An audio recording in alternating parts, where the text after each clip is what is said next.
Selamat pagi Indonesia, para sahabat sang kakek dimanapun berada. Baru-baru ini Presiden Jokowi berkunjung ke Ukraina dan Rusia dengan sebutan misi perdamaian untuk Ukraina dan Rusia. Apakah berhasil? Itu selalu pertanyaan orang. Apa hasil dan apa yang dicari oleh Jokowi pergi ke Ukraina dan Rusia? Sebab seorang kepala negara memasuki zona perang yang sedang berkecamuk, ini tentu menjadi masalah tersendiri.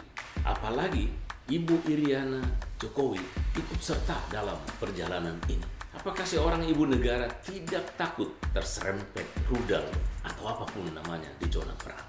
Nah, ketika berkunjung ke Ukraina, Presiden Jokowi dan Ibu Iriana mengunjungi korban-korban perang yang ada di rumah sakit. Ibu Iriana dengan lembut dan kasih sayang memeluk dan menyapa para ibu-ibu yang sedang menjalani perawatan. Pak Jokowi juga demikian. Ketika bertemu Zelensky, Presiden Ukraina, Jokowi juga sangat mendengar apa yang disampaikan oleh Zelensky. Kesulitan mereka, gandum tidak bisa diekspor karena pelabuhan diblokade oleh Rusia dengan ranjau-ranjau laut. Sesudah itu, Pak Jokowi menyampaikan kepada Zelensky yang jadi persoalan kemudian hari bahwa dia akan menyampaikan pesan Zelensky ke Putin, Presiden Rusia.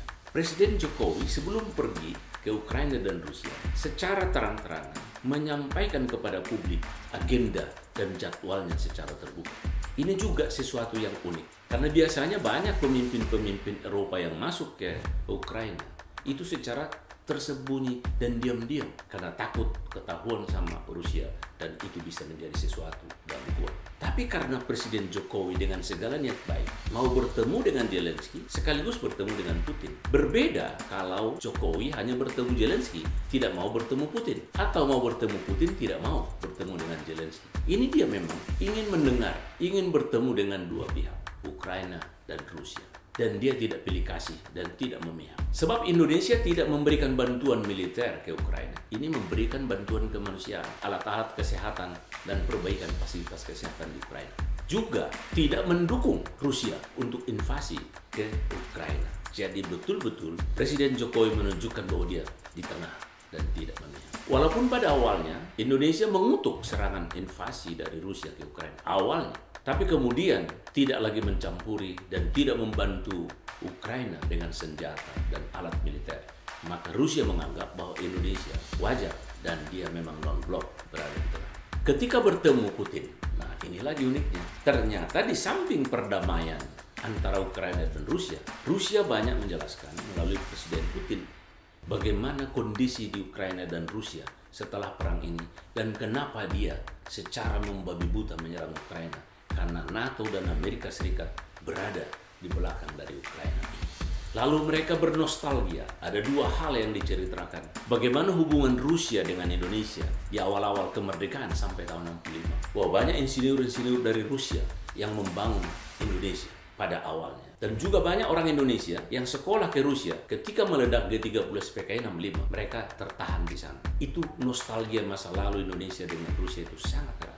Lalu juga Putin bercerita tentang masa depan bahwa mereka ingin investasi di ibu kota negara, mau membangun kereta api dan juga mau membangun nuklir di Indonesia dan juga berbagai proyek investasi. Nah, kalau pada awalnya Jokowi pergi ke Ukraina dan Rusia, topiknya adalah bungkusnya adalah misi perdamaian. Waktu itu kita bertanya, misi perdamaian Jokowi ke Ukraina dan Rusia ini apakah bukan sebuah mission impossible? Sesuatu yang tidak mungkin. Karena kenapa? Ukraina itu sekarang didukung oleh Amerika Serikat dan NATO dan Uni Eropa. Uni Soviet itu didukung oleh Cina dan Korea Utara. Sesungguhnya perang Ukraina-Rusia ini sedikit sekali meleset, ini akan menjadi perang dunia ketiga. Jadi ini sudah embrio perang dunia ketiga. Apakah mungkin seorang Presiden Jokowi dalam sekejap simsalabim bisa mendamaikan dua kekuatan dunia yang sangat luar biasa ini? Ini sesuatu yang sulit. Tetapi Presiden Jokowi tidak melihat sulitnya, tidak melihat ketidakmungkinannya, tapi apapun harus dilakukan ketika PBB gagal mendamaikan Ukraina dan Rusia karena terlibat semua negara-negara besar. Maka Presiden Jokowi sebagai Presiden G20, dia membawa misi. Karena kenapa? Presiden Jokowi sekaligus membawa undangan resmi untuk KTT G20 di Bali bulan November yang akan datang. Zelensky bilang oke datang, Putin juga bilang oke datang. Nah, minimal dengan undangan ini, dengan kehadiran kedua tokoh ini nanti di Bali, mungkin bisa dicari waktu oleh Jokowi sebagai presiden G20 mempertemukan Zelensky dengan Putin.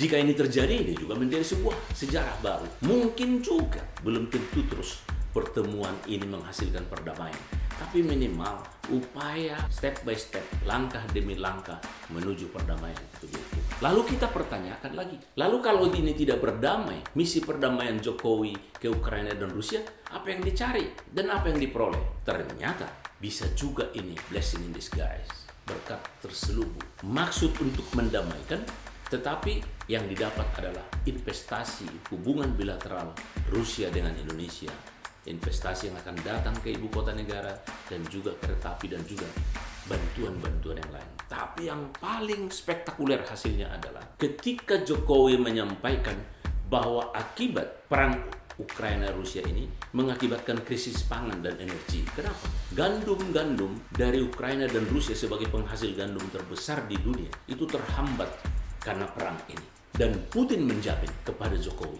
bahwa pengiriman gandum, pengiriman bahan pangan yang lain, dan bahan pupuk yang sempat menjadi krisis di Indonesia itu dijamin akan dilakukan dengan baik. Termasuk blokade laut, pengiriman gandum dari Ukraina akan dipertimbangkan untuk dibebaskan. Nah, jika ini berhasil, nanti terjadi, maka krisis pangan yang mengancam dunia bisa selamat. Juga Presiden Jokowi, selain mewakili Indonesia dan juga kepentingan G20, juga dia menyuarakan kepentingan negara berkembang. Jika perang Ukraina dan Rusia berlanjut terus, terjadi krisis pangan dan energi, maka yang paling mengalami pukulan adalah negara-negara berkembang yang bisa jatuh menjadi negara miskin. Ini yang disampaikan Jokowi ke Putin dan ke Zelensky. Dan sepertinya Putin mengerti, memang perang militer ini mungkin akan berlanjut, belum bisa berdamai.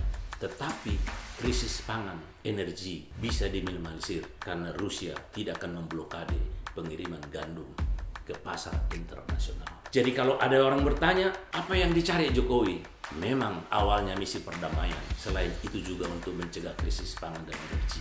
Mendamaikan perang belum berhasil, tetapi krisis pangan dan krisis energi setidak-tidaknya bisa juga diatasi sementara dengan janji Putin, gandum akan masuk kembali ke pasar internasional. Demikian para sahabat sang kakek yang bisa kita uraikan dan sampaikan dalam diskusi kita pada pagi hari ini. Terima kasih, salam